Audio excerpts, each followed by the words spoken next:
Welcome to the Winged Wheel Podcast. Here to talk all things hockey are your hosts, Brad Crisco, Ryan Hanna, and Evan Lobsinger.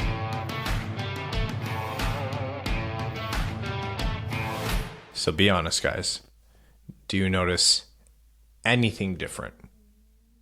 Did you just... Was that my stomach? Into the chair? What? Did you just fart? No. No, that was my stomach. You guys ruined... His stomach was upset because you wouldn't let him rest the mic stand on it. I had one piece of pizza for dinner. I'm sitting here like, all right, first moments in our new pod loft, our new studio. It's not fully set up, but our first moments ever recording in it. I'll do a whole thing. We'll lead in, and then Evan's stomach takes over. I can't hide it. I'm hungry. So for those watching on YouTube, and I guess for those of you who are listening, because right now it will be a little bit echoey because we don't have too much on the walls yet. We're in our new space. We are in the Podloft / whatever else other nicknames you guys come up with. I won't lie, the few suggestions I've seen have been notably poor. Step your game up, people. Yeah, I don't mind Podloft. Hopefully the audio, I can edit it a little bit, but if you guys notice that it's super awful or the echo's terribly bad, please let me know. Like we're recording from the fourth dimension right now. I know. And there's no air conditioning / furnace running in the background, which is weird. No child screaming upstairs. No dog's nails scraping on the floor above us. No, it'll be below us. Below us. You won't be able to hear. There's a pretty good... Oh, actually, depending on what Abby does. Abby's a big dog. She's pretty quiet, though. She kind of hangs out. Although if Mel's not down there, she might come try to sit right outside the door. Oh, so she'll fart in front of the door and it'll seep under. She's not a tutor.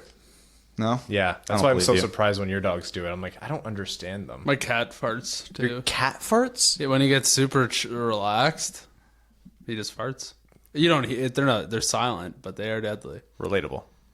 Well, welcome to the Winged Wheel Podcast. I'm Ryan Hanna. I'm Brad. I'm Luke Skywalker. How I was can't it? believe he killed Dumbledore. Dumbledore dies in the Harry Potter series? Yeah. I've never read them. Terrible. Yeah, I'm kidding. I've read them all, and then I stopped reading the last book. You shut that. That's the worst thing I've ever heard of. And I still have the evidence because the bookmark's still in it. Why don't you finish it? I realized I hate J.K. Rowling's writing style, and it's not for me. 7 books in? Yeah, I was young. 7 books in, you I was realized a child and naive, and then I grew up while I was reading the books, and I realized it wasn't for me anymore. You strange, strange man. Yeah, I know. So I still didn't get to that point of the book, but I love. Did you watch the movie? I think I've seen them all. I think, but my one buddy who's a diehard says the movies are no good. No, they're not as good as the books. I like them because they're fun, and you realize very early on they're not going to be as good as the books. I have no reason to, but why is it whenever anybody says they're not as good as the books, I just wince a little? Because just a book little. people are pretentious snobs because they can read. I was going to say, is it because you can't read, Brad? You and them words. They didn't teach you that in Tavistock, Ontario, wherever you're from? Linda Mosendale. Yeah, we're in the bright lights of Kitchener now. Oh yeah. Well, we were in Kitchener. We moved to the big city. Yeah, we're actually in Kitchener now. Yeah, home of the Kitchener Rangers. We're not too far from the Odd, I don't think. No, we are super close to the Odd. Odd here, Odd. That'd be very easy to do. Yeah, we could cover games, except we won't. Oh, what? You're bringing reality to the new studio? Grow up. Ah, yes, I forgot we had all that extra free time. Yeah. On this episode of the Winged Wheel Podcast, we actually have a very special interview with Joshua Riehl, director of the Russian 5 documentary, the Red Wings documentary that's been out for a little while now. So that's something we've been trying to coordinate for a long time, and happy we were finally able to match up our schedules. But first, the hockey world. The Red Wings did some things which are worth talking about, but Taylor Hall, the trade happened. So we're yes, to the hockey superpower that is the Arizona Coyotes. We'll go over who predicted that soon. I actually haven't gone back and checked. That is not... Yes, you predicted Wow. Arizona right after Dreger and Friedman and Kenzie all are like, yeah, it looks like Arizona's the front runner. And then Ryan goes up on the limb and says, I think he's going to get traded to Arizona. I said Pittsburgh. Yeah, you actually had a hot take. I don't actually remember what I picked. You Florida. chose... Was it Florida? I don't know. Yeah. Sure. Maybe it was St. Louis. Yeah, it was St. Louis. I picked St. Louis. What an idiot. Yeah, it's okay. One day, Brad. Okay. And then we'll get into overtime, which on the midweek episode, of course, is brought to you by our Patreon supporters. All right, Taylor Hall. I don't have the full trade. I'll pull that up right now. Taylor Hall and Blake Spears to the Arizona Coyotes for Kevin Ball, Nate Schnarr, Nick Merkley, lottery-protected first-round pick, and a conditional third-round pick that could become a second-round pick if the Coyotes re-sign Taylor Hall or win a playoff series. And if they do both, it becomes a first-round pick. You just did all that from memory. Yeah. It wasn't that much, right? Nate Schnarr is also from KW. Yeah, from Waterloo. Yep. Yeah, my aunt knows him somehow. Wait, is he from Waterloo? Yeah. The new guy that the Red Wings traded for, Kyle Wood, is from Waterloo. Yeah. Yeah. Lots of Waterloovians. Right? Is that it? Yeah. Kitchenerites. Did you guys know that one? No. It sounds awful. Yeah. Most people just call them meth heads. All right, that trade. Quick 2 seconds. Who won? Arizona. Yeah, I would think so too. I think if you had to pick a winner, it's Arizona. But They got away. The key thing for Arizona is unless something goes remarkably well for them, i.e. advancing in the playoffs or re-signing Taylor Hall, they're not giving up more than what most would consider one premium piece. Kevin Ball's a pretty good prospect, projects to be probably a solid number 4 or 5 defenseman in the NHL. Not a premium piece. Nate Schnarr, Nick Merkley are both talented prospects, but longer shots to be anything more than a fourth liner in the NHL. The first round pick obviously is significant, so that's where New Jersey's really happy here. And then if they have to give up a second first rounder, they're not going to complain because they went far in the playoffs and kept Taylor Hall. So I don't see much of a downside because if this season goes sideways for Arizona, they don't make the playoffs, they don't sell Hall, they only gave up one premium piece for the gamble. And it's the quantity win is there for New Jersey. They're going to get, if I had to bet, 2 to 3 full-time NHL players out of this, because I'd bet on the first-round pick because more often than not, I'd bet on Kevin Ball, and then you only need one more NHLer to make that a very good trade for New Jersey because objectively, looking at these quantity pieces and not being many premium pieces for Taylor Hall looks bad. But it's a rental. They gave up that much for, 6 months of Taylor Hall? Yeah. Which is also a big win for Arizona getting it done now because they'll have him for north of 50 games instead of, 20 or 30-something if it was at the deadline? And that's another good point. I think a lot of people, ourselves included, overreacted after the Karlsson trade. And it's because we're really, really... bad at this. Yes. We're seeing a change in how UFAs approach the market. There's not an automatic, I'm going to extend with this team anymore. Guys like Taylor Hall, who are literally world-class players, are going to test the market no matter what, because he's going to pull in. Unless you're Nathan McKinnon, he'll take less money. Oh, holy, we should actually talk about Remains that to be seen. He's making half of the money he should right now. Yeah. Is it 5.5? 6. How does he sleep at night? It's still half of what he should make. Yeah. On a large pile of money. Yes. Well, medium size pile of money. It's a large pile of money. Everything north of $5 million is the same to me. I mean, I'll go out there and say anything north of $1 million is the same to me. I don't know where Brad's getting. You stuffing money in the mattress? I've got things to buy, Ryan. For what? Things. What you see with these guys like Taylor Hall, they're not automatically going to extend with the team that they're on, and he's made it clear he cares about where he goes. He won't just play anywhere. He wants to play for a contender, and he probably wants to pick where he's going to live.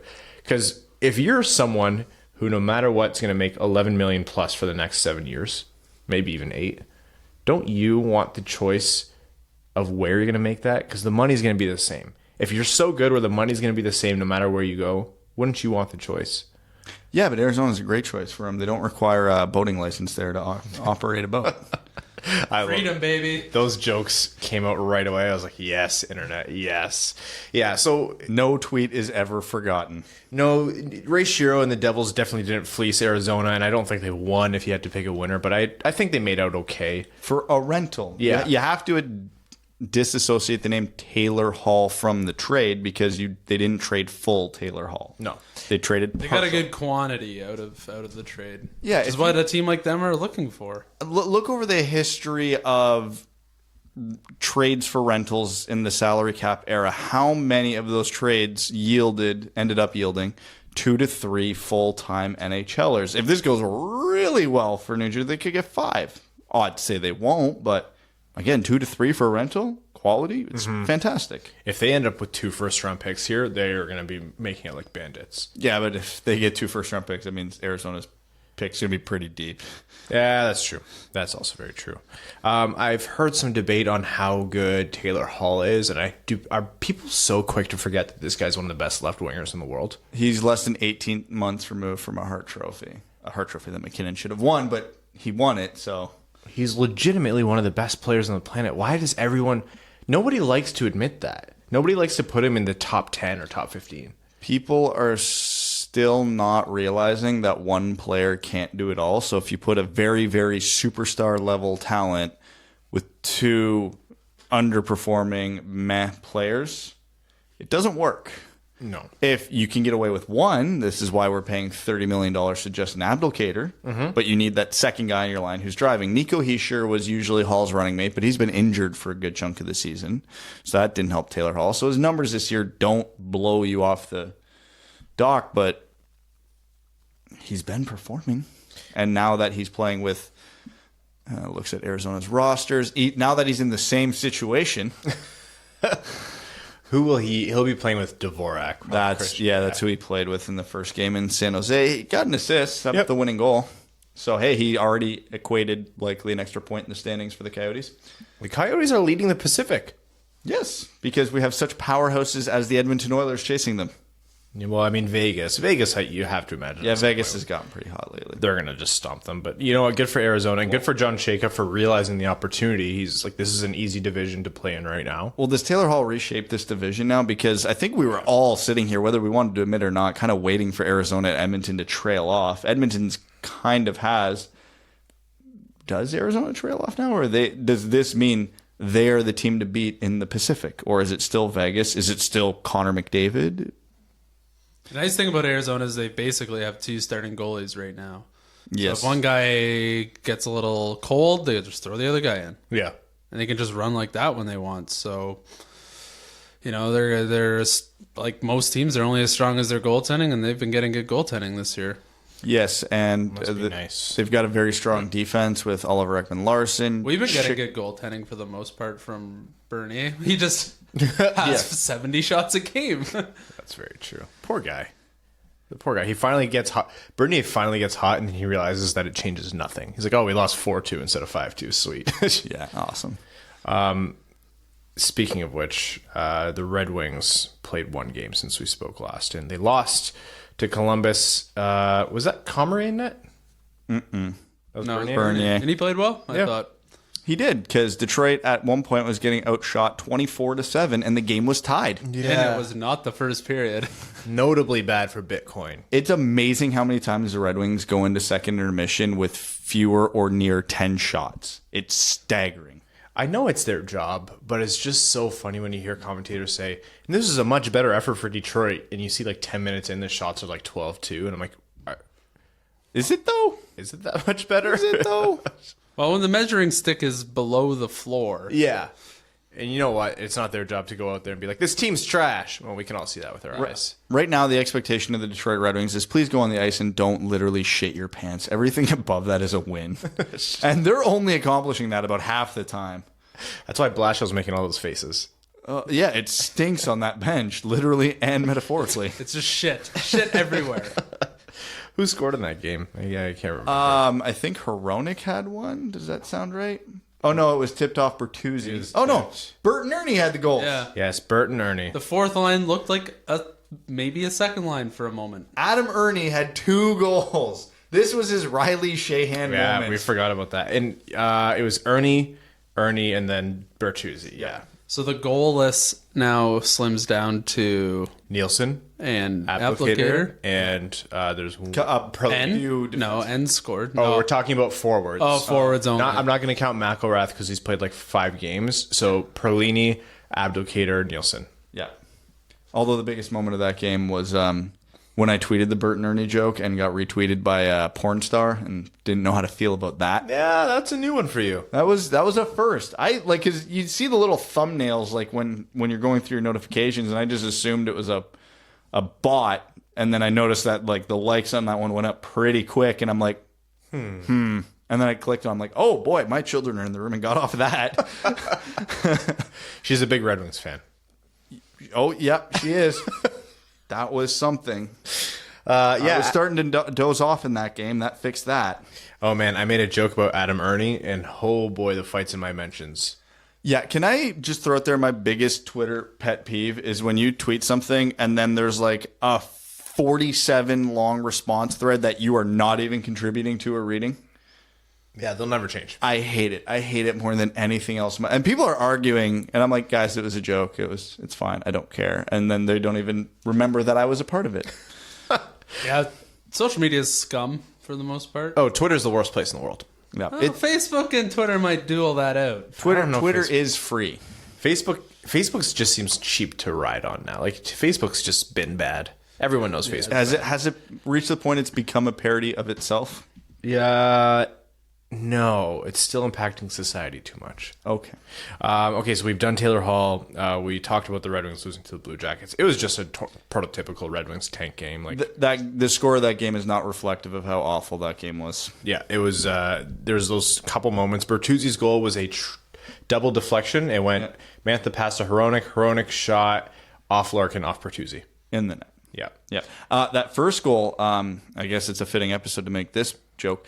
Ernie and Nielsen and Perlini on the first goal, very reminiscent of the Russian 5. What the hell happened there, and how did they do that? A lot of one-touch passing out of nowhere that we've never seen before. That might have been the nicest goal a Red Wing has scored this year, and it was by the 3 most unlikely characters. Oh, yeah. When you tweeted out, I laughed my ass off when you're like, this is statistically the most unlikely goal in the NHL this season. And I'm like, so many people are engaging with this because they think that's objectively true. And the funny thing is, it is. You said it as a joke, but it probably is. It probably was. The guy with 0 goals and 0 assists in 28 games finished. The guy with 0 goals and 2 assists, who's still trailing our goalie in points, is the one who set it up. And then the other guy who has 0 goals and 1 assist in 20-something games was the start of it. Like, there's no way there's a more unlikely goal scored than that. There can't be. I was like, there's no way the Red Wings lose this game. There's no way at all. And Ryan, you haven't been paying attention. No. They've firmly maintained their spot in the lottery division. They are 3 more games played than New Jersey and 6 points back for last place in the league. So, oh boy, are they going to lock down 4th overall pick hard. Ryan, I've already made the joke about throwing the mic stand through that window. And we didn't talk. There's been a couple trades. We'll talk about the trade from. We should have talked about it last episode. We completely forgot. It's because it's a nothing trade. It's Oliver Kasky to Carolina for defenseman Kyle Wood. So defenseman for defenseman. Wood is a year younger. Neither of them project to be NHLers. It's mostly an AHL move. From what we know, it's because pretty much Kasky wanted more playing time, and he was not going to get that in Grand Rapids. See you later. And there he went. Kyle Wood, Waterloo local, so he's from around we're recording. Big guy, 6'5" or 6'7", one of the two. He big. 235 pounds. He's not going to be an NHLer. Let's just put it out there. Like, probably not. It's always fun to talk about these guys. We might get a look at him at some point, but likely he's gonna be a career. Oh, he's like 3rd on the depth chart already. Yeah. So we didn't talk about that trade because it was easy to forget. The Red Wings had traded for Eric Comrie a little while back. They traded Saarijarvi, and I was surprised they even had Saarijarvi on the roster still. So I wasn't too sad about that dump of a depth defenseman or someone in the pipeline. And then with Comrie being in the NHL, Howard being on long-term IR, and Bernier being in the NHL, the Red Wings had a choice, and it was carry 3 goalies or send one down or waive one of them.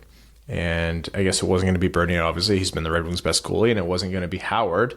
the starter for the last decade, and they decided to waive Eric Comrie, who promptly got picked up by Winnipeg, his former team. He went from Winnipeg to Arizona and then was traded from Arizona to Detroit. Detroit had to waive him to try to send him down, and Winnipeg picked him up. Did we need a roster spot or something? No, this might be the first decision in the Yzerman regime where I'm looking at it and I go, I can't justify it. I can't think of a reason for it. I understand not wanting to carry 3 goalies, but the roster is so bad, you easily could have carried a third goalie. I mean, all loyalties to Jimmy Howard aside, when both him and Comrie have shown poorly this year, you generally want to err on the side of youth in a rebuild. You gave up an asset, not a significant one, to get him. I understand if he goes through waivers and another team picks him up and they attempt to send him down without getting into the logistics of it, Detroit basically gets him back if they put a claim on him. He's just ours again, and then we could send him to the minors if nobody else put a claim on him. But has anybody... I'll admit I'm surprised Winnipeg's the team that picked him up, because as far as I could tell, Brossoit and Hellebuck were doing well this year. I think they loved him so much they never want to get rid of him. Yeah, so maybe they're going to carry 3 goalies. But looking around the league at San Jose, Toronto, New Jersey, I didn't see a reality in which he went through. Well, Blackwood's playing pretty well in New Jersey right now. If their goaltending was good, Ryan, they would not be the Red Wings' closest contender for first overall. He has like a .920 save percentage in the last few games. It's good, but they still probably need a backup. San Jose and Toronto, I'm surprised. Yeah, well, at Toronto, we don't know if they... No, Toronto must not have put a claim in if he got to Winnipeg, but still. He goes reverse order of overall standings? Yeah. As of a certain date, like it resets, I think, every month. Yeah. But... So this might have been the December 1st order, but yes. Either way, I understand that, you know, if the other team that picks him up waives him, it does work well for Detroit. If no other team puts in a claim, they might not end up losing him. I still think it was the wrong decision. Yeah, it's hard to look at this one and know all the ins and outs. You don't know if Yzerman was saying, sorry, RV, we need, like, the clearing out the log jam on defense was just as valuable to us as he was as a prospect, or even more so. You don't know if he had given up on him regardless, if he was just like, this is literally a throwaway. We'll get a body in net because Howard's hurt, and if when Howard comes back we lose him, then whatever. That's kind of how I think Yzerman was thinking. I don't think anyone was deluded enough to think Comrie was the goalie of the future. But in general, yeah, it does suck to see a guy you gave up an asset for go away for free. When he didn't have to. Didn't have to. That said, if they did carry 3 goalies, how long would they have been able to get away with that? Given how the Red Wings goalies go, probably a good long while, because one of them would have went down with an injury within a month. Fair, but who gets injured more than Red Wings goalies? Red Wings skaters. So all the roster spots available to sit a third goalie there. Yeah. You can't play... Bernier's showing some offensive poise. Well, he's literally outscoring our entire fourth line. Still. Mel's been giving me her Taco Bell takes, and I told her she can't just take that, which was a bad idea, because now she's absolutely taking it. Yeah. And did you find it? No. Oh, for context, guys, for those watching on YouTube, this isn't our brand new custom podcast table. This is literally like a card table with our flag draped over it. Our table is going to be much bigger, and I'm not going to be sitting so close. How are we all going to fit in frame? That's zoomed in right now. Okay. Optics with Brad. That still might be tricky. No, literally no. That will cover the whole wall to wall. I zoomed in with the lens. Beautiful. And then it won't be so zoomed in that you can actually pick out my pores. No, yeah, absolutely not. This is a win-win. I've named your pores on my side. It's the dark side of the Brad. You guys can't see it on camera. The dark side of the Brad. It's the tired side, coincidentally. I can't remember what I was talking about. It must not have been useful. No, the Comrie thing, I don't think anyone would think he's the guy of the future. It does suck to see him go. There is that weird loophole that Brad mentioned where he could come back. Yeah, I don't have any justification for this decision. I literally just think Yzerman needed a body in net, saw a guy, he's like, this could work out. I want to dump Saarijarvi anyways. He needed to waive him at some point because he thought, our guys are getting injured too much. We can't afford to be wasting a roster spot in a third goalie. Sent Comrie down and was like, yeah, coin toss whether he makes it. And if he doesn't make it, Yzerman goes, it's a loss, but it's not a huge one. Is this a Ryan's needle mover TM? No.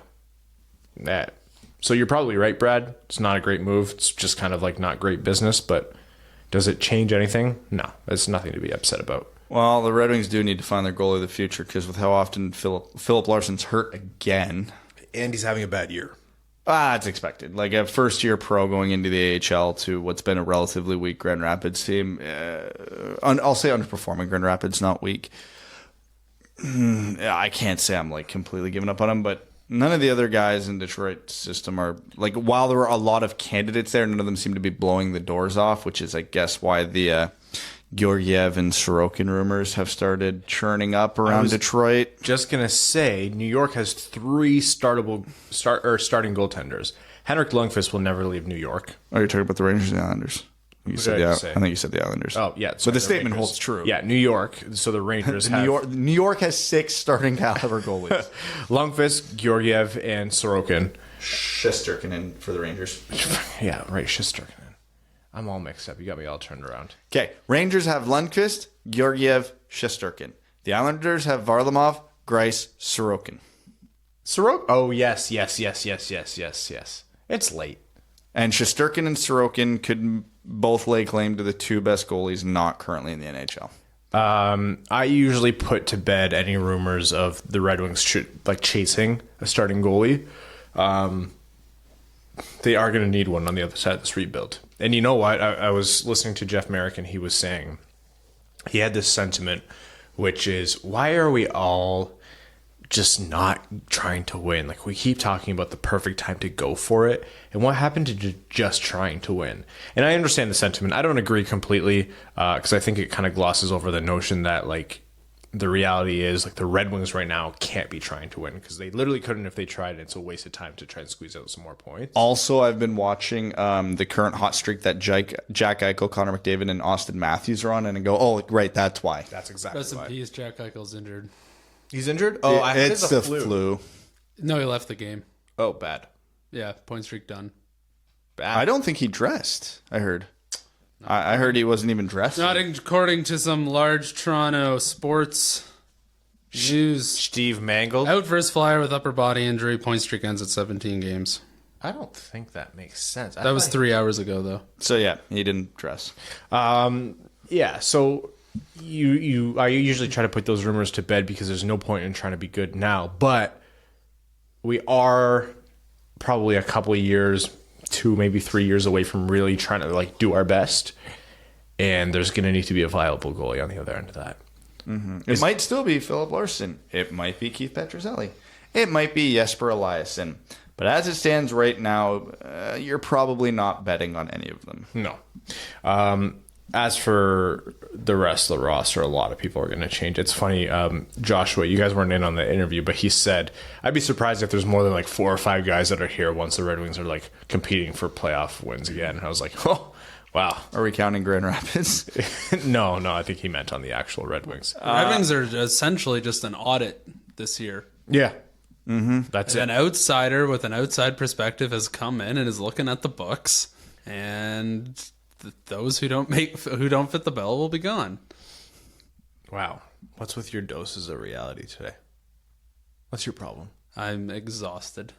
Well, you saw Star Wars. How was it? I will keep it spoiler free. Okay. I thought he already spoiled the Dumbledore thing at the beginning of the episode. Yeah, sorry about that, but I'll keep the rest of the review spoiler free. I said to you guys, I thought the reviews online were very harsh and a lot harsher than they had to be. Small aside before you finish your review, the most entertaining thing I did all day yesterday, maybe all week, was read the reviews for Cats. Oh my God, they were so funny and brutal. That was brutal. I sat there for 30 minutes while I was falling asleep reading these reviews, and it was worth every second of it. Critics were essentially just trying to come up with the best one-liner insult that they could come up with, and it was amazing. That's what a lot of movie critics are these days, but for Cats, it kind of seems justified. Yeah. Yeah. No. Well, yeah. Meow. What is that? Cats the movie is the worst thing to happen to cats since dogs. Yeah. Yeah, I saw that one. That was my favorite one. I got beer in my nose. Oh, It was funny. But anyway, yeah. You know what? I thought Star was okay. This isn't a spoiler, but everybody knows they lean heavy on the nostalgia with the characters from the first trilogy. And it's just like, can we not have some good writing in 2019? Like, these are massive budget films. So you know what? If you're looking for a movie to see over the holiday and you just want to get out of the house and spend $15 on popcorn, Sea Cats. Sea Cats. You know, I enjoyed it. It was, you know what? It is what it is. It gives you a little touch of what the original trilogy was like. It's done, hopefully, and at least we have The Mandalorian. I haven't watched that yet. Really? I don't have Disney Plus. I don't give in to the whole multi-subscription things because then it's just a cable subscription. You just want my login, man. Please. Once the final episode's done, I'll just do it all in one day and I'll be done. It's on like the 27th. But The Witcher comes out tomorrow, so Yeah. my all that free time I have is now completely gone. Yeah. I'll let you know when they're all out. You can have my login. Just wait till you're married with kids, because the one show I've been keeping up with now, I have zero interest in, and I'm all in on the finale. Because it's like Wiggles? Teletubbies. No, it's a crystal show that my daughter also enjoys that I've been on the couch for that I'm now invested in. Handmaid's Tale, really? It's a lot for Mika. No, it's what's it called? The Masked I've heard Singer. that's good. Oh, The Masked Singer. Like I don't pay any attention to it, but now I want to know who they are. With Nick Cannon, who for some reason tried to start a beef with Eminem, which is like the one guy you don't start a beef with. He's just gonna crawl out of the cave he was living in for the last 5 years, and he's gonna just end his life. Yeah, he's gonna release 3 albums, all just lyrically murdering him, and then maybe actually murder him. There are three good things about this show. The mystery of it, because they actually do a pretty good job of keeping you engaged. Laughing at, not with, Nick Cannon and Ken Jeong. Oh, Ken Jeong's on there? He's one of the panelists that tries to guess, and he's good. You know what? Jenny McCarthy's on it, though, and that kills me inside. Every time she talks, I die a little inside, much like her unvaccinated children. But Get him. Hey, Brad's funny. Don't Maybe tell it's him. just because I'm super tired. yeah, The bar is low. maybe it's because I'm super tired. Before we get too far off track, let's actually dive into that interview with Joshua Riehl of the Russian 5. He's the director of the Russian 5 documentary. Obviously, listen to the interview. He does well with my sleep-deprived self, trying to ask him decent questions. But stay tuned. There's going to be some giveaways for you. But without further ado, Joshua Riehl, the Russian 5. Welcome to the Winged Wheel podcast. This is our long-awaited interview with the director of the Russian 5, the, not so recently, but recently released documentary about the infamous Red Wings Russian group. Joshua, thank you so much for joining us today. Thank you for having me. So we were laughing before we actually started. We had this planned back in, I think it was June. And life has gotten in the way left, right, and center. So despite this not being the initial kind of press tour for the project, I appreciate you coming on, and the fans are definitely going to be excited to hear from you. For sure. No, yeah, lots of interesting stuff has happened since then. So Quite a bit. it's all good. So the Russian 5, Joshua, tell us why this movie? Why did you decide to put this documentary together, and why now? Well, for me, I grew up a Red Wings fan, big fan of the Russians in particular. Konstantinov was really my favorite player. And, he was sort of an inspiration to me, overcoming some back surgeries that I had after a car accident. And so, I knew his story was inspirational, and it kind of came time to tell my first feature-length documentary. And this story just always spoke to me. So, my mentor at the time, Al Reinert, was like, you need to do this. And he actually threatened to stop hiring me on his projects if I didn't try. So 7 years ago, I started just writing letters to everyone involved. And, fortunately for me, the NHL was in a lockout at the time. So guys like Jim Lights and Ken Holland didn't really have anything to do other than just wait for the lockout to be resolved. So they all had time for me to talk about this. And that sort of was the beginning of the journey. And it's been a long, crazy road since then. So I guess this is a open-ended question, but knowing that this is born out of a lull in the hockey world, and seeing it grow so rapidly in front of you. Was there any singular moment or story that you covered that really, really shocked you, or was more kind of out of left field, or was surprising or fun to work on? I mean, you mean the story itself of the Russian Five or the experience? I guess the experience or anything that came out as you were kind of doing the exploratory phase of this. I mean, no, because I guess, you try to do your homework as best as you can. So, you go into it knowing mostly what you need for the interviews, knowing the story. You don't know the emotions attached to it. And so that's always, the goal is to try to kind of get these guys to talk about, not just tell me that in 1994 they lost to the San Jose Sharks, being upset in 7 games. Like, I need to know how they felt about it, right? You can imagine, but that's, the goal. So yeah, there wasn't really anything story-wise that was a surprise. There were some cool little anecdotes that you hear that, like Sergei Fedorov and Vladimir Konstantinov going to a Guns N' Roses concert and getting to party with everyone except for Axel until 6 a.m. Like, that's a cool little tidbit I discovered in making this. But as far as what you see in the actual movie itself, I think it's that all came out of a lot of just research. Now, the most notable thing, other than the actual story for me, was the art style of the movie. Explain to us how you kind of came to the decision to style the movie in that way, and basically why you felt it was the most impactful way to tell a story. Well, I don't like recreations and documentaries. I think they're really hard to do well, especially if you don't have a really big budget, which we did not have. So we had to, find a reasonable, affordable way to tell the parts of the story that there's obviously nothing visual to show. I knew from the beginning that I wanted to do animation. When I took this project to my producer, Jenny Fedorovich, one of her first questions was, "What do you see?" And I was like, "Animation." And we both kind of agreed, like some sort of Soviet inspired thing, but had a comic booky look like to it. So, I mean, if you look at the entire visual treatment of the film, including those, the artwork animations, you realize that it really is sort of in the style of a Soviet comic book. Sort of the blend between the constructivism and the American comic book style, which I think are two really fascinating art forms from our culture and the Soviet culture. So, we wanted to give it the feel, that you're assembling these 5 Russians, sort of like you're assembling, the Avengers or something. So, we wanted to keep it in that world, if you will. The Russian 5 being the original Avengers is now canon within Red Wings fandom, so thank you for putting that forward. Of course.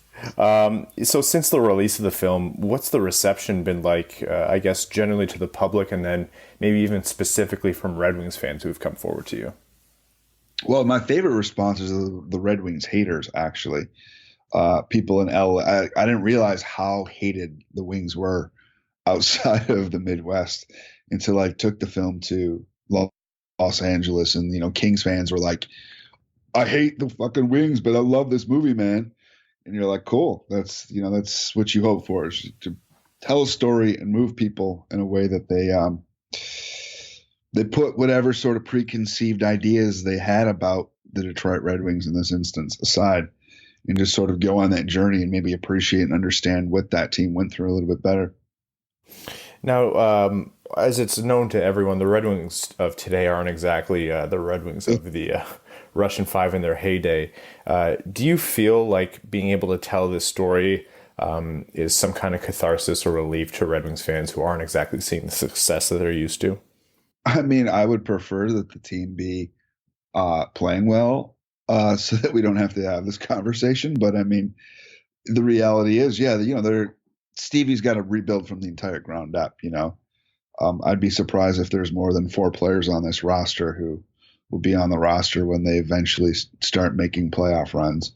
But for the fans, I mean, it's coincidental timing that it's coming out while we need something to cheer about.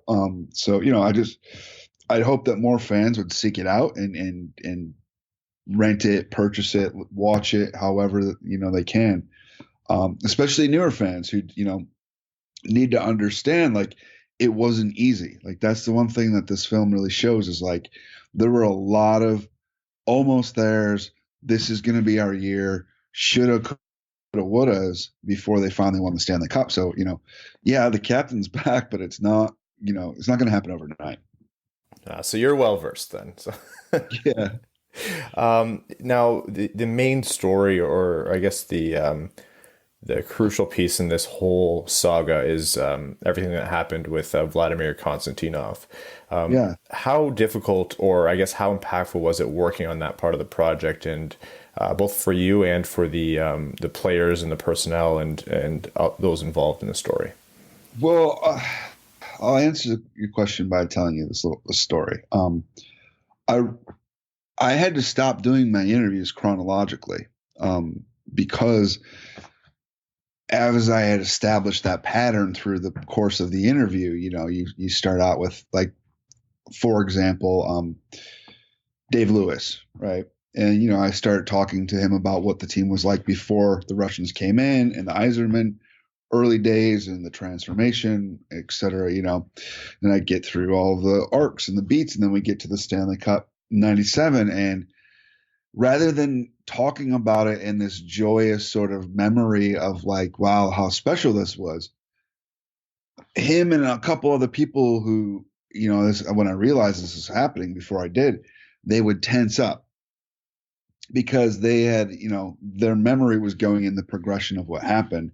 And so even though that they were trying to relive this happy moment, they were being conditioned in an interview to also think about what came next, which is the accident.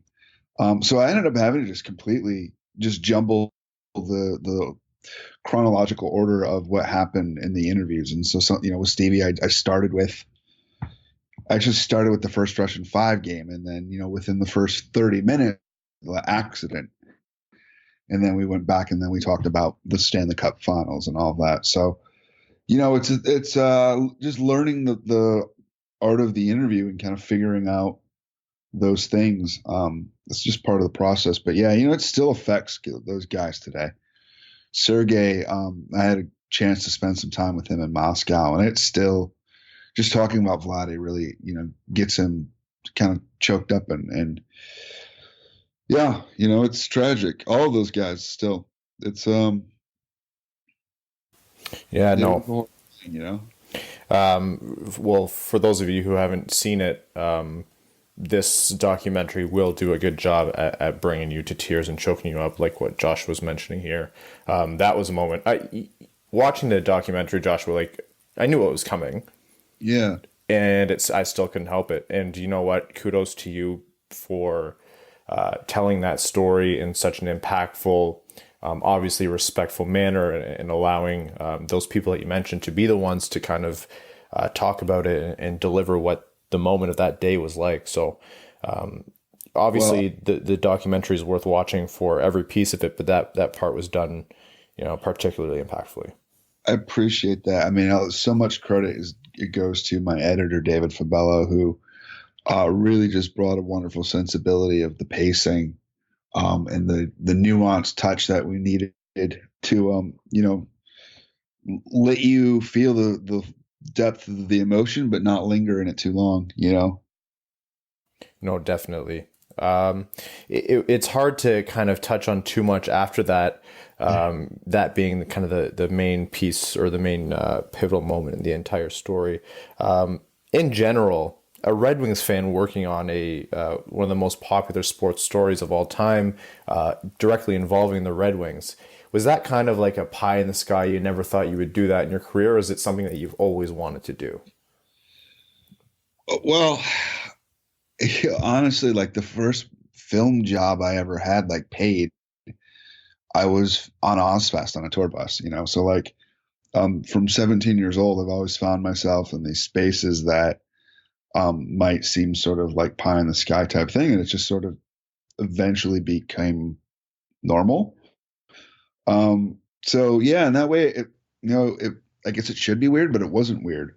I just got back from Israel with Darren We went over there with Slava Fetisov to show the movie, and like that should be weird, right? Floating the Dead Sea with Darren McCarty, 4-time Stanley Cup champ, but it's not anymore. He's just my buddy now. So yeah, life is weird, I suppose. It's funny that you say that because we actually had Darren on in October, and when we got off the interview with him, we kind of were just like shooting the shit. And Darren talked about, hanging out the next time we're around. And I think I looked at the guys and said, yeah, you know what? Life's pretty weird, eh? Yeah. It's funny how it works out. So the Russian 5 documentary, can you just walk us through where it's available, where people can find it, and just do your kind of 5-second pitch here? Yeah, it's on iTunes. It's on Amazon Prime. You can buy a DVD from our website. We have T-shirts. There's actually a special T-shirt that there's a I don't know exactly how much, but there's a proceed of it that goes to Vladimir Konstantinov. Where else? It's going to be on NBC Sports again in the new year. If you are flying Delta, United, a handful of airlines, you can catch it on your in-flight entertainment. If you just go to the Russian5.com in general, we've got all sorts of information there, where to get it, where to buy it. You buy it from us directly. Social media stuff where we're always putting up cool behind the scenes photos, rare photos that we got from the Detroit Free Press. So, we're trying to stay active. We feel like, a lot of Red Wings fans have seen this, but there's a lot more who haven't yet. And, we want them to, because it is a big part of the history of this franchise. And to say thank you to you, Joshua, and to help spread the good word, we'll be giving away a copy of the DVD, and then also, I'm looking at this merch right now, a piece of merch of the winner's choice. Awesome. So stay tuned on Twitter to find out how to win that. This is Joshua Riehl, director of the Russian 5 documentary. Please go watch it. Joshua, thank you so much for joining us today. Hey, thank you. Appreciate it. And we're back. That was our interview with Joshua Riehl of the Russian 5. That was the director. Great to speak to him. Seriously, guys, if you have not seen the Russian 5 yet, it is absolutely worth seeing. It blew me away. And like I mentioned, be ready to cry. I haven't seen it. Oh, man. Where does one see it without giving out free ads? I have it on iTunes. We can watch it here, actually. No, I'm good. Thank you. You can just stream me in. Can you FaceTime me the movie? Listen, I want to sit on my couch with my Crocs. You can on, sit in the friggin' armchair, dude. On my couch, under my blanket, with my Crocs and a bowl of popcorn. You know what we were talking about? Here's another piece in the segment called Evan cluing into this whole damn podcast.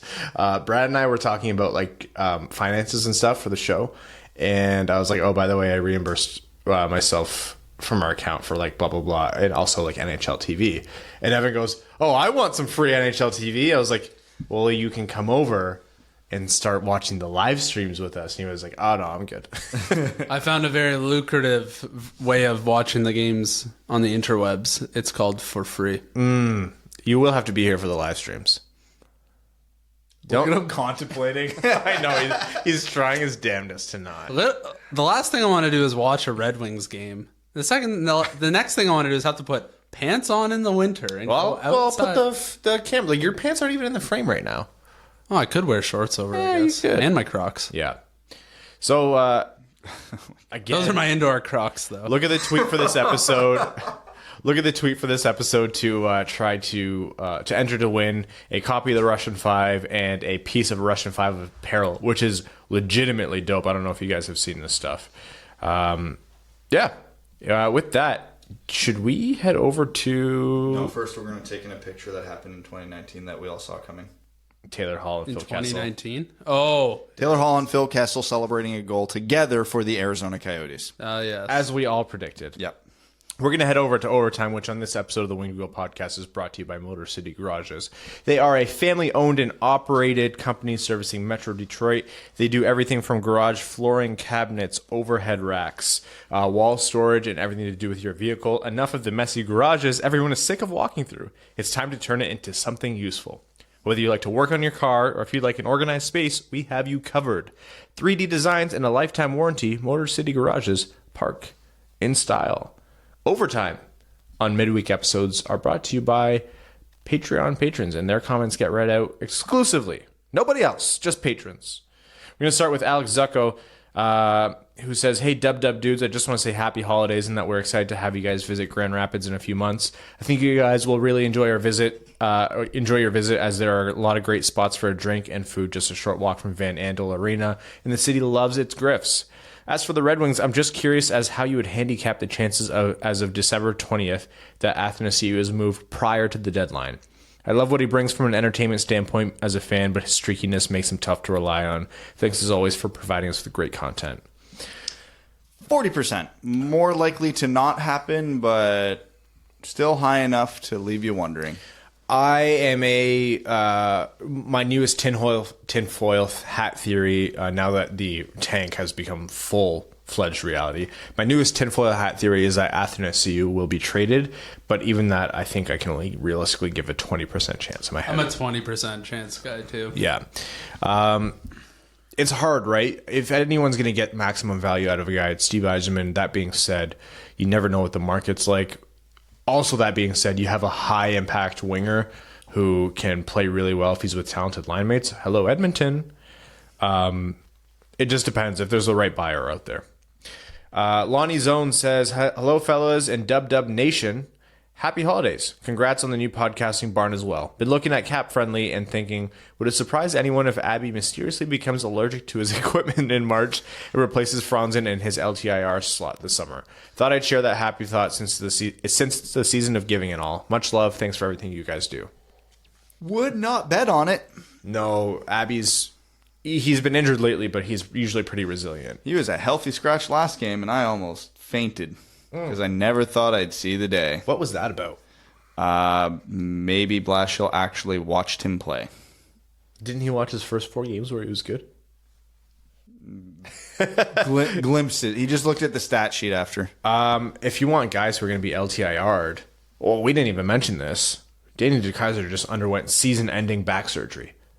Poor Danny DeKeyser. Yeah. On a year where he was poised to be Detroit's best defenseman. Philip Hronik said no. Well, yeah, I mean, Philip Hronik now I think so would beat him out. But Danny DeKeyser, his past 18 to 20 months, he's looked great. He's looked really good. Out of those 18 to 20 months, like the 4 months he's played. So that's a huge blow to the Red Wings blue line. Huge boon to the Red Wings draft lottery chances. Yes. Yeah, because we're going to be still living in a world of, God, who's the number 3 defenseman on this team? You got Hronik, Green, and Nemeth? Nemeth, I guess. Yeah. Yeah, so that's crappy. That's probably my highest candidate of being LTIR'd.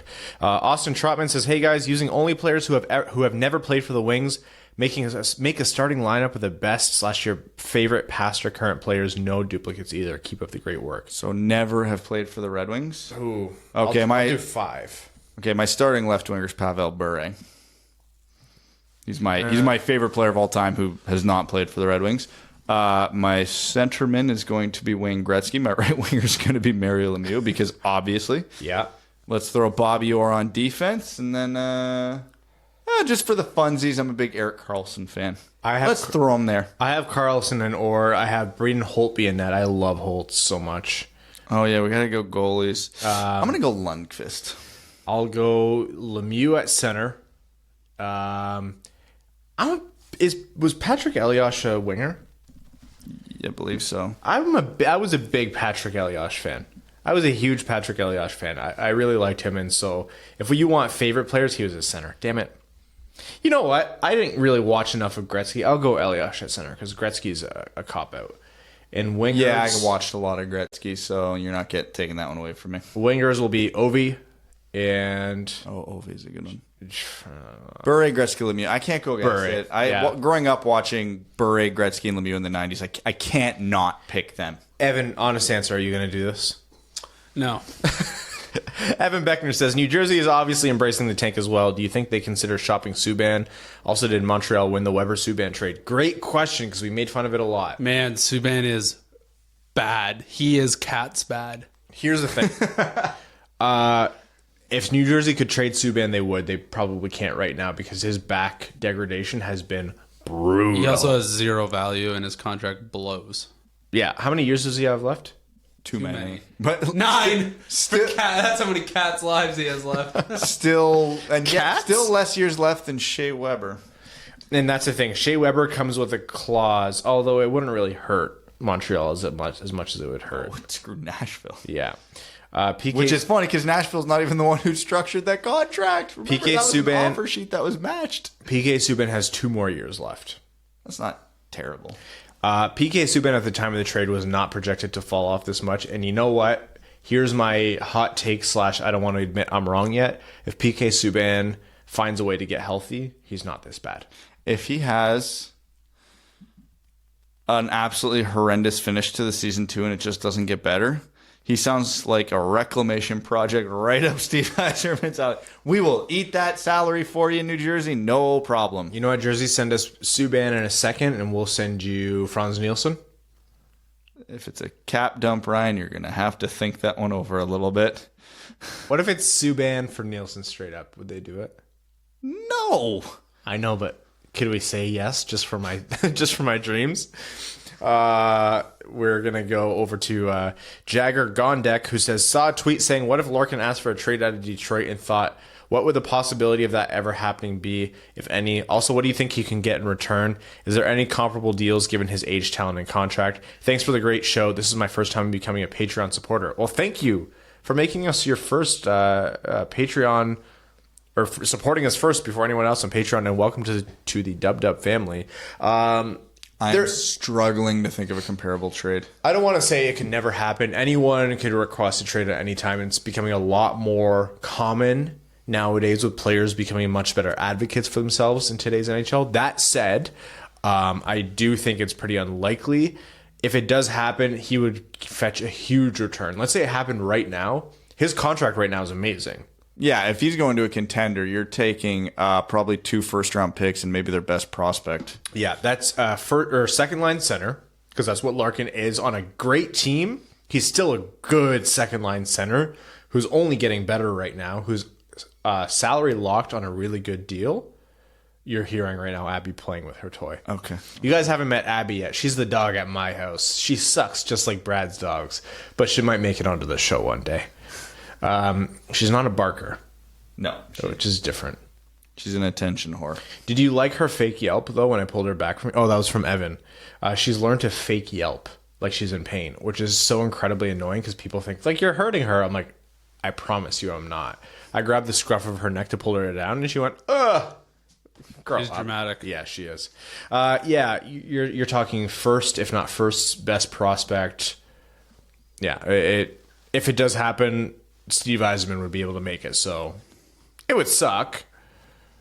You'd have to be getting premium in return. I literally can't think of... I'm running through like every team in my head right now trying to find a comparable trade, and nothing is coming up. Like a superstar in their prime on a great contract.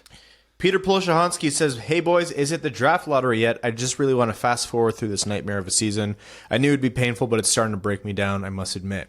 Anyways, really looking forward to the World Juniors and all the draft prospect content to follow. Are there any sleepers that you guys are looking forward to watching in the tournament? Thanks for the awesome content. Sleepers? Germany's going to have a few. Like, because obviously we know Tim Stoitzel, but even like JJ Paterka and, just the draft eligible guys, you got to look at the smaller countries, because the big countries have too many 18 and 19-year-olds making the team. So also Jamie Drysdale made Team Canada. It's a bit of a surprise. So he's going to start getting a lot of serious looks. I was going to say top 5. Drysdale was one that I was really looking forward to, because if Detroit gets bumped down to 4 or 5 or even 6, you want to look at Drysdale at that spot. He's probably the best defenseman available in this draft. I'll be honest with you. I use the World Juniors as a way to assess who I haven't been looking at enough before. It's not the only resource there, but it is a great way because it puts them on a national stage. Matt McKay says, hey boys, hope you're having a great week and hope you've had a great holiday. Just curious what you thought of the Hall trade and what the trade would have looked like if the Red Wings would have been the team to trade for him. And what do you think of Ernie's 2-goal night? Thanks for all you do in keeping the season interesting. Cheers, Matt. So we've talked about Ernie and what we think of the Hall trade. If the Red Wings traded for him. So assuming the Red Wings were a contender because they're trading for a rental. So we'd have to pick 3 decent prospects. So our Kevin Ball would be Jared McIsaac. Ooh. The next 2 would probably be, well, I'm trying to think who's comparable to Schnarr. And Merkley in the system, that would probably be, I don't know, Dominic Turgeon might be the Merkley, the older, hasn't really established himself yet guy, although Merkley's got higher offensive upside. Schnarr would be the, I don't know, Soderblom. Grava maybe might be in there. Yeah, well, you're looking at the three possibilities. So, yeah, I'll say Soderblom, Berggren, McIsaac, and I wouldn't go McIsaac and Berggren, Turgeon, but one and of then the two. firsts. Yeah. Austin Heuser says, gents, Merry Christmas and Happy Holidays. Quick question today. Are tickets for the draft on sale yet? Can't seem to find them anywhere. Cheers and let's go Red Wings. I don't think yet, no. But it won't be too hard once they are available. Kayla Thompson says, hey guys, Happy Holidays. My question is about goalies. What are we going to do? Yeah, Bernier and Howard are good. Heck, Howard is one of our top goalies of all time. But between the age and the streakiness, what are we going to do? Picard doesn't seem like he'll go anywhere, and we can't just have Comrie. Do you think we should trade for a goalie already in the NHL, or should we try to get a draft pick and hope for the best? Brad had a great suggestion a while back. Robin Lehner is a UFA. Mm-hmm. He'd be one to look at. There'll be a couple other low-key UFAs in the same vein, and the goalies in New York. Yeah, go to New York. Yeah, you got to look at the situations where teams now have too many goalies, like Winnipeg, or they have a log jam. Here's my take on this. I think Yzerman should do more of the same, not worry about it, and just try to chance it once they're closer to competing. When we pick 4th overall, don't be surprised when it's Askarov. Mark Burnham says, hey boys, happy holidays. Think you'll live stream during any Wings game soon? You know, just looking for ways to enjoy games again, other than beers. Yes, now that we're in the studio, once we have some stuff up on the walls and we're able to fully decorate, absolutely. And, you know, after Christmas and free time and whatnot. Only DeKaiser, Hronik, and Nemeth are signed through next season on D, and it seems like Stevie is fun of bringing guys in on short deals who are flying under the radar, being underused, and or possibly underperforming on their own team. Think Fabry, Perlini, Nemeth. Assuming he does this again to fill one of the D spots next year, who do you think might be a candidate? I have not been paying attention to the rest of the NHL enough to form a nearly good enough guess. Sammy Vatanen a UFA? No, I don't think so. And he would. I thought they had to re-sign him soon. Sammy Vatanen. No, I don't think he's a UFA. But he was probably how a old block. Is he? I forget how old he is. He's young. He's mid to late 20s. Oh wow, he's 28. There you go. Yeah, and he is a UFA at the end. He's a UFA at the end of the year. Insider. Oh my god. At Hockeytown Evan on Twitter. Thank you. Oh boy. If they can get Sammy Vatanen, thing is, if he's 28.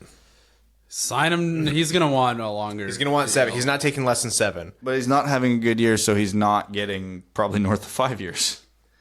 I would say, would you sign him at 5 by 8? 5. Sammy Vatanen? Yeah. Have you been watching Sammy Vatanen this year? His cap hits $9 million. Sammy Vatanen, are you looking at the right guy? No. Oh no. Sorry. Yeah. Would you sign him? Would you sign him by 5 by 7? No, absolutely not. Sammy Vatanen has been bad this year. I'd sign him on like a Jake Gardiner 4x4. Whoa. Jake Gardiner was picked up at a steal, and we know that. Yeah, tell that to my fantasy team. I would blows. I would argue Jake Gardiner is better than Sammy Vatanen. So That's fine. Haroon Khan says, hey guys, what are some changes for free agents you can see Detroit landing this offseason? Could there be a chance we make the wild card next year, maybe? No. Oh, you sweet summer child. Do you think we sign Torrey Krug and Taylor Hall this summer? Because if so, then maybe. If they get the next Connor McDavid in the next draft, then that might boost them up. If we have Lafreniere, Krug, Taylor Hall, Joe Veleno, Moritz Seider blow our expectations and Philip Zadina scores 40 goals, maybe.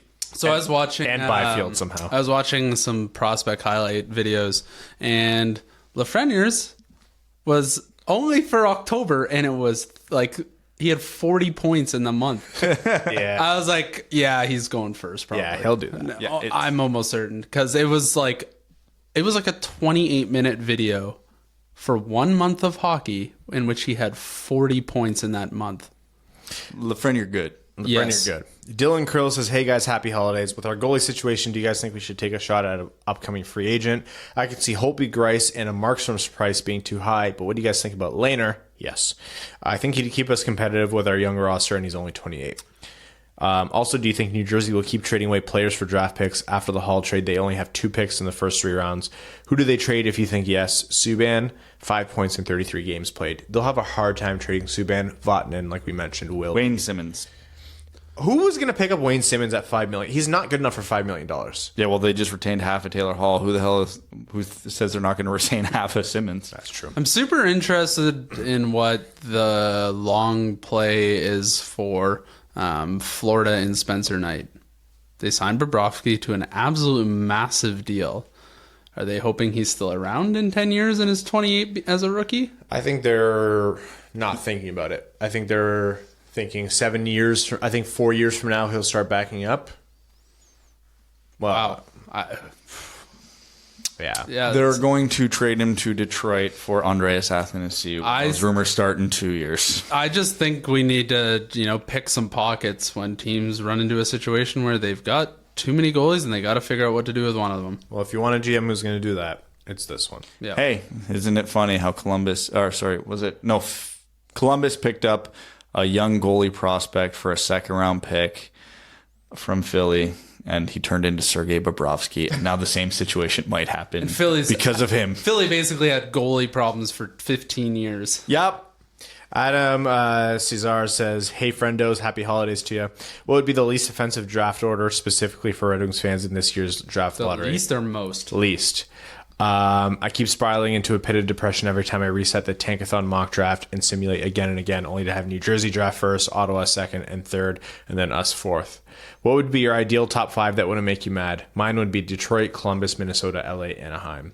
I just got the most conflicting one. Yep. How would you feel about that? That hurts a lot. No. Toronto getting Lafreniere, but us getting Byfields? Yeah. I'm simming the lottery a bunch of times. Oh, my God. There, I just got a good one. Detroit, Buffalo, Chicago. Yeah. I just got Chicago, Ottawa. My least offensive one out of everybody who's like a realistic contender for it, I'll go Detroit, LA, Minnesota. Yeah, that works for me. No Tampa, Keep no Byfield Toronto, and Raymond in the other conference. and no Chicago. Detroit first. I will go Vancouver second. No, they don't deserve it. Minnesota second. They don't have their first. Oh, no, they have a do. stipulation they could keep their first if. Lottery protected? Yeah. Detroit, something like that. Vancouver, and I will go Carolina by way of Toronto because that's funny. Okay. We are going to keep going here. He says, "Thanks for all you guys do. I've been listening since March of this year and haven't missed a minute." That's amazing to hear, man. Thank you. Happy holidays to you. Much love from the littlest Caesar from Detroit, Adam Caesar. Caesars? I'm probably saying it wrong. Sorry. Wait, I'm confused. What first round pick did Toronto give up to Carolina as the Marleau dump? Was it next year's? Marleau, yeah. Was it this year? So all the times Toronto comes up in our thing, that's Carolina? Yep. But it doesn't say that. I feel like it should say that because it has every other trade integrated in. It does on Tankathon. I'm seeing it here. No, I'm seeing. because I just had the one with Toronto picking first, and there's no Carolina logo there. Oh, that's probably just something on mobile. Yeah, no, I got it here. Oh, yeah, there. No, weird. Yeah. Stephen Clary says, "Hey guys, so the Wings are on pace for 69 points. Nice. So they got that going for them, which is nice. Michael Hutchison is starting for the Leafs on Saturday, so you're telling me the Wings have a chance? No. Especially since Bernier won't be on the verge of painting the crease brown/yellow. I was glad to see everyone made the Wings Twitter personalities team, but I didn't realize at first that Ryan made the management team. I only saw the on-ice lineup. Thought it was weird that Evan made it over Ryan since Evan probably slotted in more as a 7th team man based on his absences and TTP stats, though to be fair, I'd argue for a more elevated role based on the last few episodes. See, Evan, time... I'm a top prospect who just doesn't give a shit about about playing in the show. I just want to be there, a locker room guy, have a couple beers, and sign some autographs. You're Jeff O'Neill.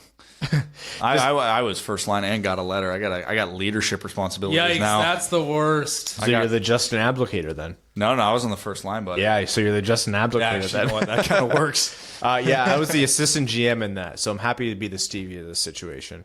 Just kidding, Evan. You're awesome. Happy holidays, boys. Enjoy the break. # burn down Columbia McDonald's. Oh, God, yes, I will join you.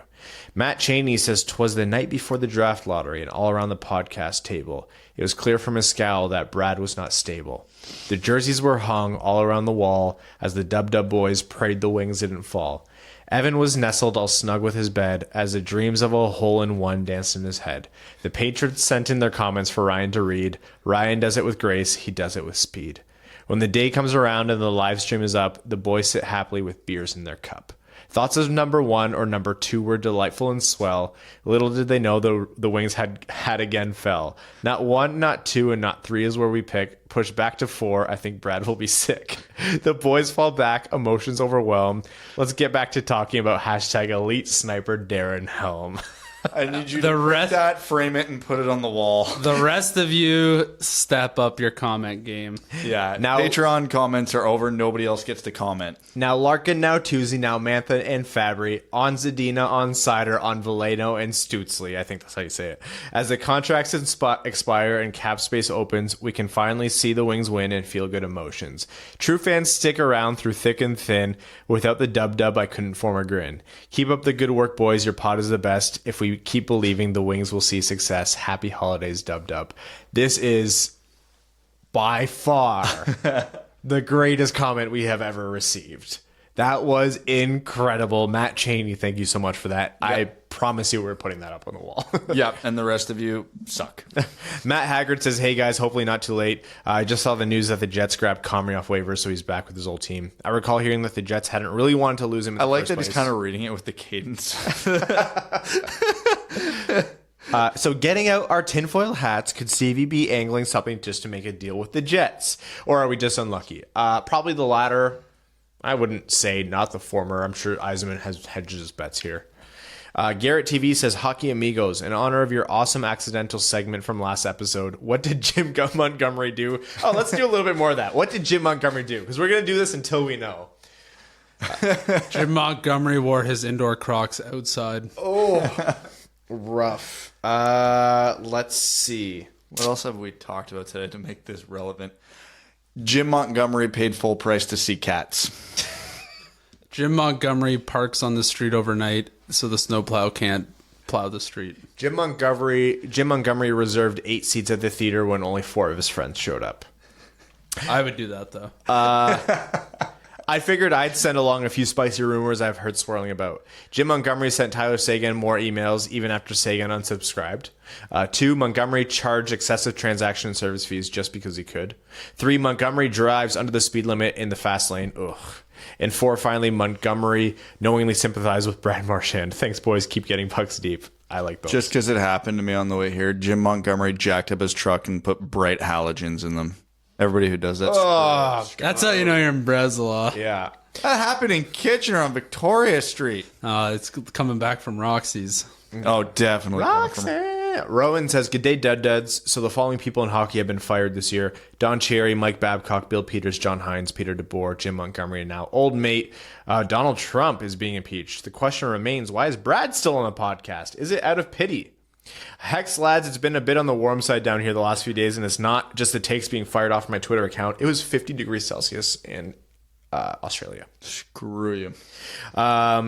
This global warming thing is starting to get out of hand. Now, all I'm saying is we didn't have this kind of issue when we were regularly sacrificing virgins to get to the sun god. All right, Evan. Well, sorry to tell you. That ain't me.